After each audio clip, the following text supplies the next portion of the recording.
What is up, guys? You got NotTheWorst here, bringing another Black Desert online video, and today we're taking a look at the patch notes for March 13th. Just a couple of events, but really interesting ones. A couple of tweaks and stuff for Warrior, so let's get in there and take a look, starting off with those events.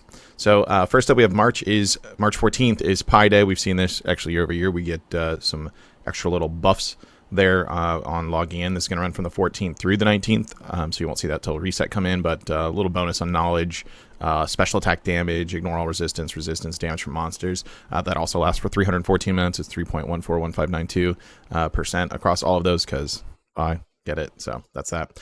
Then we have, this one's kind of interesting and not something we've really seen before, Old Moon Guild classes in session. So essentially what you're going to do is you're going to get a daily ticket on login, as well as some additional login rewards alongside this, and that daily ticket's going to allow you to select one of these options for a quest with each ticket. There's hunting, gathering, fishing, alchemy, etc., right? So they have different things to complete. Like, for instance, if you choose hunting, you got to defeat 250 monsters, and if you go with fishing, catch 5 fish, whatever, right, for each one. And then these are going to give you 10 Jatina certificate seals. So also, if you do a random lesson, you can get 12 of these seals where you're willing to do any of them. So there's that.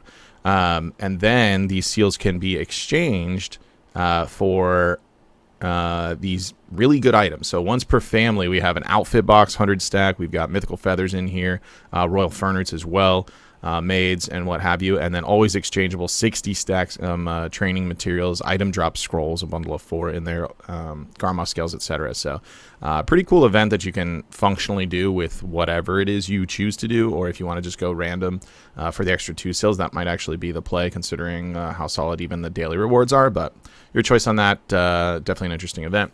Moving into content updates, we have class changes just for Warrior, and then there's some tweaks across the board for Warrior, and then also other classes with just tweaks, but nothing really changing.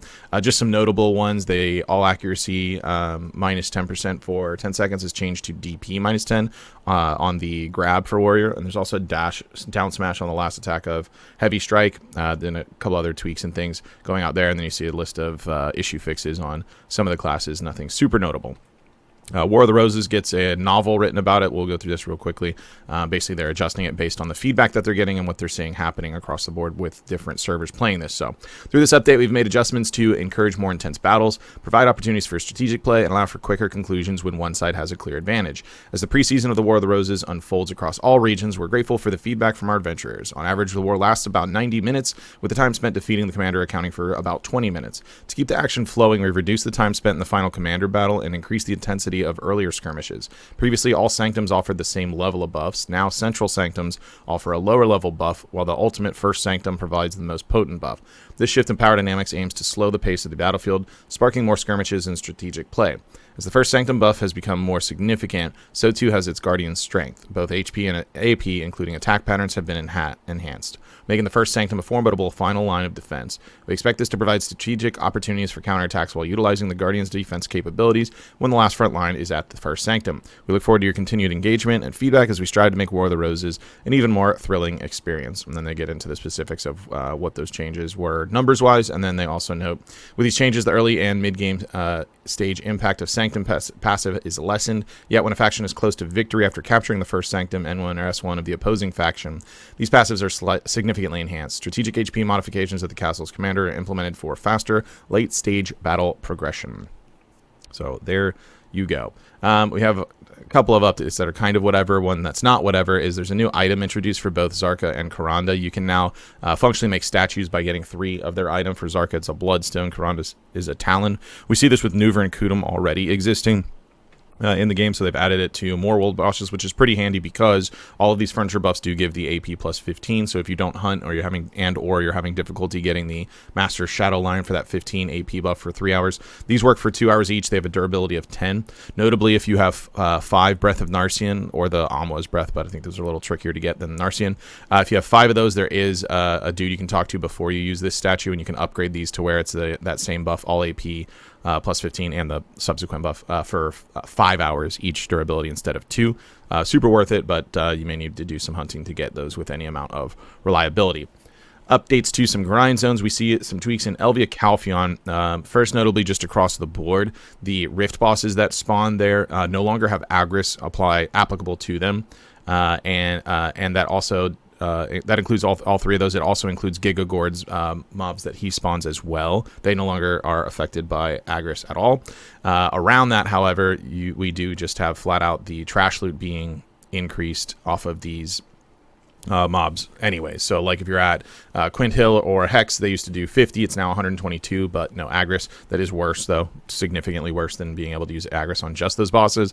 Idea here is they want it, they've made changes like this, and it just looks like they want to prevent the usage of Agris on just specific mobs at specific times, because using Agris there's not super great outside of that scenario, and we've seen this with other grind zones, so that kind of just falls in line with what they want Agris usage to actually be.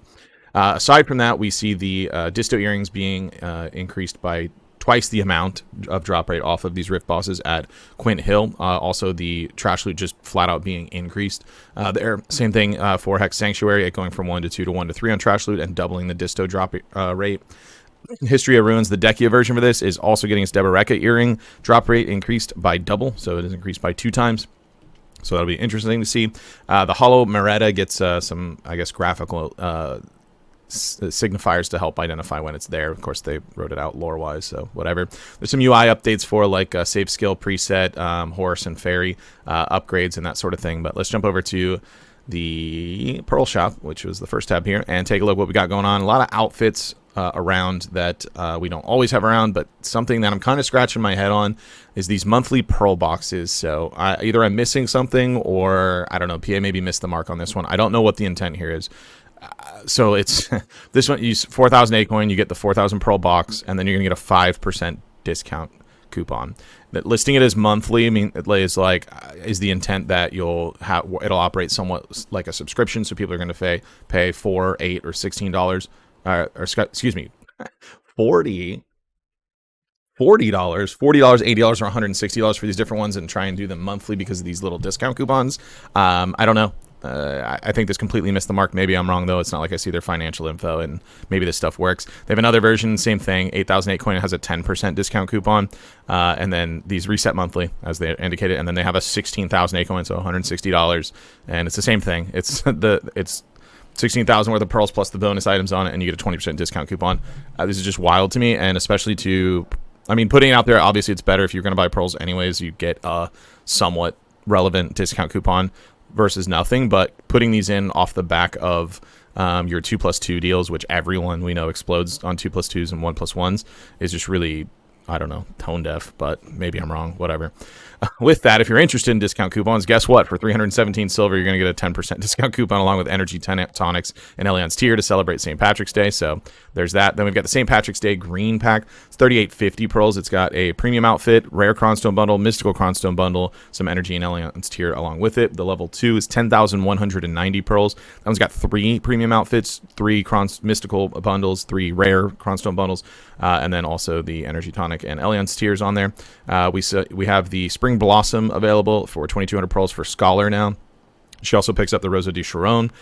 We have the Springtime Outfit Pack Bundle, which is 3,740 pearls to get both of them if you'd like to.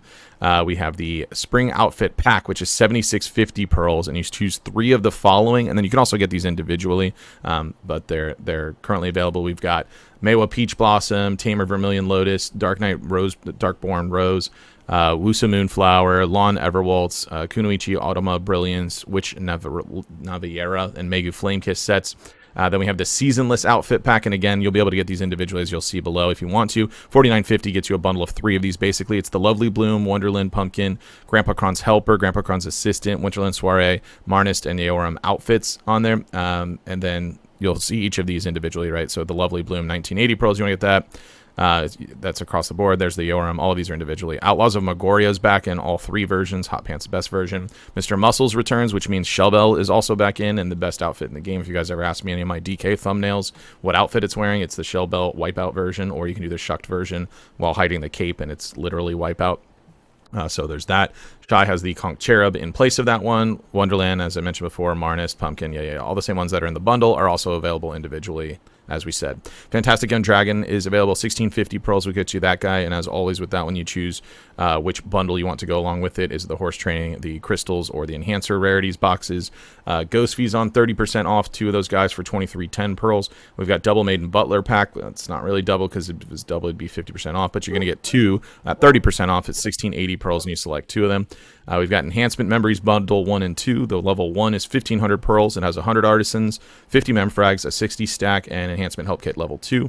Then the level 2 Artisan Memory Bundle is 4200 pearls. It's got 300 artisans, 150 memfrags, a 70 stack, and then the level 3 Enhancement Help Kit.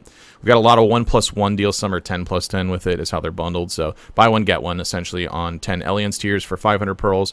Buy one, get one. Character slot expansion coupons, 600 pearls. Inventory +8, buy one, get one, 800 pearls. Buy one, get one. Energy Tonic 10s, 400 pearls. Mount Skill Change 1+1, 250 pearls, and then we have Nader's Parchment, just a flat 20% off. And then this looks like the costume category is 20% off as a whole. Just says costume 20% off. I assume that to mean category. I haven't actually logged into the game yet, so didn't confirm, but I don't know what else that would indicate. So there you have it for this week's Pearl Shop and patch notes. Let me know what you guys think about what's going on in the comments down below. If you did enjoy the video, be sure to like it. If you're new to the channel, be sure to subscribe so you get notifications when new videos go live. And if you'd like to catch me playing live, there's a link to my Twitch page in the description down below. Jump on over there, drop a follow so you get notifications for that as well. With that said, that's going to be it for this one. I want to thank everybody for watching, and I will see you next time.